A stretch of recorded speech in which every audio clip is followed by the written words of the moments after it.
जब भी आप लैपटॉप में एसएसडी लगवाने जाएं तो एक चीज़ का ध्यान रखिए, आपके लैपटॉप में ये एक इंटरनल स्लॉट भी होती है जहाँ पे आप NVMe या M.2 एसएसडी लगवा सकते हैं, जिसका ट्रांसफर रेट नॉर्मल एसएसडी से ज़्यादा होता है।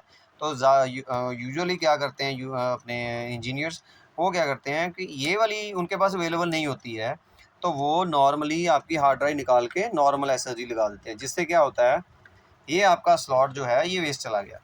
अब देखो, आपने इतने पैसे लगाए हैं, लैपटॉप खरीदा है, तो ये स्लॉट को आप यूटिलाइज ही नहीं कर पाए।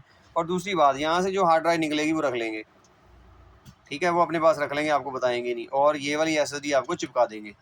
ये तो ये देखो स्टोरेज इसकी कितनी कम है, 240 GB, तो यहाँ पे 1 TB की एसएसडी हार्ड ड्राइव लगी हुई थी।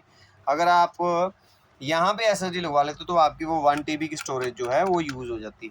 और दूसरा, इसमें और इसमें प्राइस में कुछ खास डिफरेंस नहीं होता है, तो सुचेत रहें। Thank you.